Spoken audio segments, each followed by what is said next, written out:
Hi, I'm Mike, and this is an intro. Alright, today I'm going to do the Athreos God of the Passage EDH deck. Because Athreos is actually an enchantment creature, he doesn't come in as a creature himself, he comes as an enchantment. An indestructible enchantment, which is quite amazing, I think, because his effect is actually more useful than his 5/4 indestructible status. Sure, later on you can probably do general damage with him, and he's a tank in that respect because indestructible. And as a 3-drop, that's not bad. But in this deck, I'm going to be abusing his main ability. Specifically, whenever another creature you control dies, return it to your hand unless target opponent pays 3. The general strategy will be to get a lot of creatures that are going to die, and make it to the point where your opponents, early on, they're just going to take the life loss and just deal with it. Later on, though, you're going to be doing this so frequently that they're going to be scared of taking the life loss, but know that if they don't take it, they're going to get screwed over big time. It's kind of like a damned if you do, damned if you don't type situation. But that's late game. Early game, little difference. For the most part, though, the deck runs on pretty much trying to set up a good combo position. Now, the alternate general for this is Teysa, Orzhov of Scion.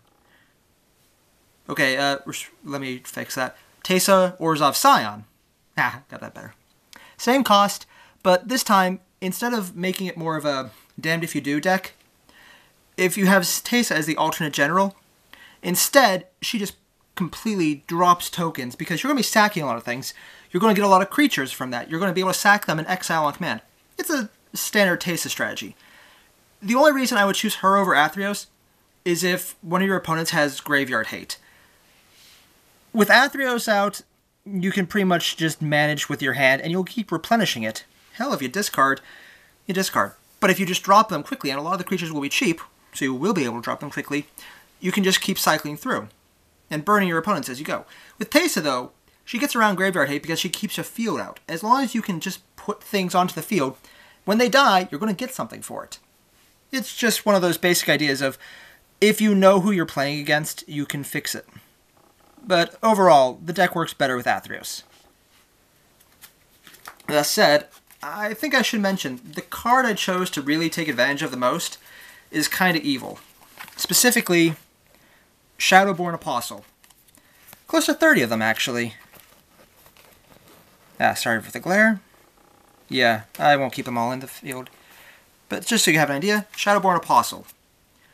You can have as many in a deck as you want, so unlike most EDH decks where, you have to have only one copy, this one runs about 30, 37. I'm not actually quite sure how many I have at this moment. But yeah, beyond having more than one, she's a 1-drop for 1/1 that says, pay 1 black, sacrifice 6 creatures named Shadowborn Apostle, search your deck for a demon, put it onto the battlefield, then shuffle your library. Now, this is really good for getting out big, scary demons. I usually prefer the Rakdos variants because he's insane no matter which one he is. But that includes red, and this is a white-black deck. A little disappointing to me, but there's still a lot of good demons. I'll get to those later. For this one, though, the mass sack of 6 for just 1 black is actually what I really was focusing on because, well, 6 times 3 is not exactly a small bit of damage, and your opponent really knows they have to pay that because you're going to be dropping these things down really fast. There's a lot of them. You're going to be drawing so many of them, and your opponents should realistically be absolutely terrified of not paying the life. Beyond that, though, there's a few cards that enable them other than Athreos, because if you don't have 6 out, then they don't die, and if they don't die, you can't use Athreos. A card that gets around that, Skull Clamp. A 1-drop, +1, -1, which would kill the Shadowborn Apostle if you equip it. Which is actually what you want it to do. Specifically because whenever a creature it's equipped to dies, draw 2 cards. What this does is take all your Shadowborn Apostles and make them a 1-mana cantrip for 2. That's, well, obviously really good. It gives you advantages with card size, and if for some reason you put it onto a bigger creature, and you plan to sack it, you still get 2 cards out of it. It's just a good card. Now, the other option, though, if you're a little mana short, are the altars, Ashnod's and Phyrexian. Technically, there's a third altar, and I don't have it in this deck because I don't really find Mill too interesting. Useful, but mana is more useful for this one. Phyrexian is a sacrifice a creature, add 1 colored mana to your mana pool, And Ashnod's is the same ability to sack a creature and add 2 colorless mana. Together, you have infinite mana pretty quickly. Well, infinite as long as you have creatures to sack. And with Athreos, that's going to be pretty easy. For example, Phyrexian Altar and Athreos right there, you sack one of the Shadowborn for black. If they pay the life, you get a Shadowborn back to your hand. You use that very black to drop the Shadowborn. You just basically keep doing this until they decide not to pay the life. Or reverse that. If they don't pay the life, you're just going to keep doing it. Now, if you have certain field positions set up that it takes advantage of that, great. Otherwise, it's a useless infinite combo. But again, I'm sure there are many ways, cough cough, in the deck to take advantage of something entering the field infinitely. That said, they're going to pay the life, so, keep that in mind. Another card. Remembrance. 4-drop white enchantment.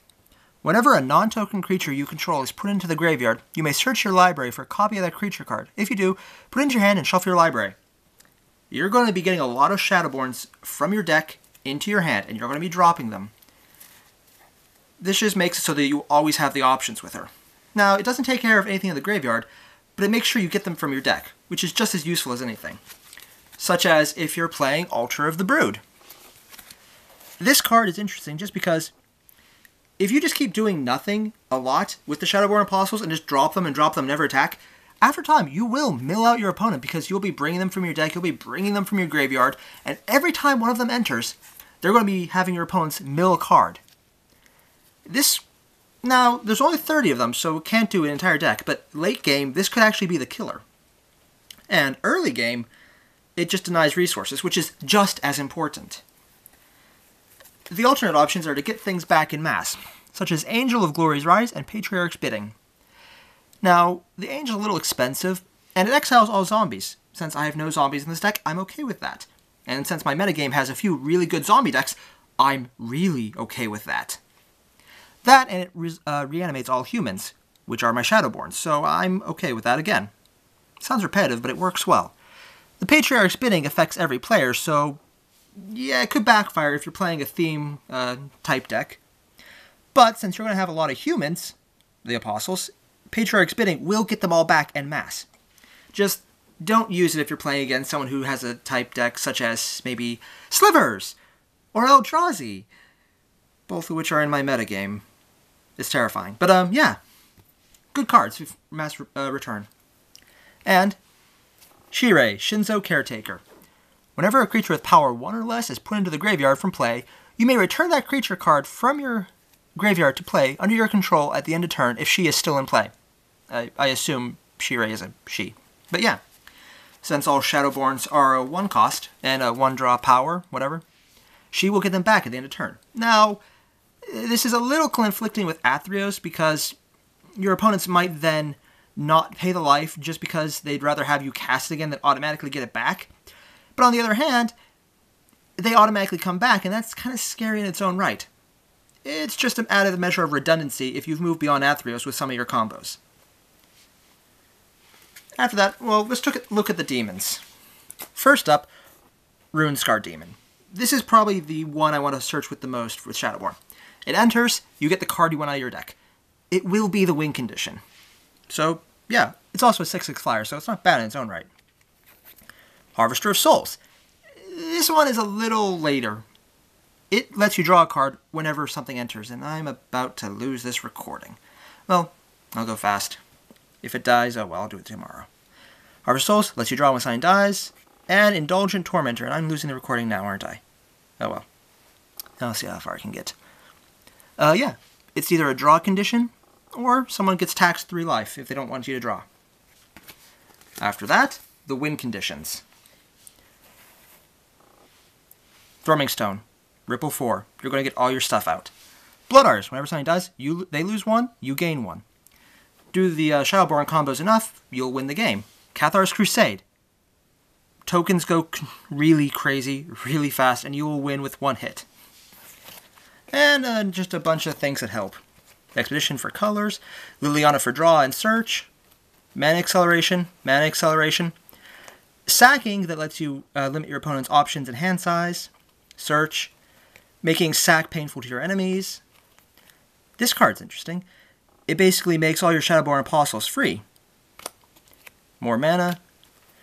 So, this is Scry, so it's only partially useful if you don't have an infinite combo set up for dying, but useful all the same. Search. Again, it's almost a board wipe condition because every time one of your creatures dies, and they will do that often, they're done. Return stuff and hurt your enemies. Draw. Useful.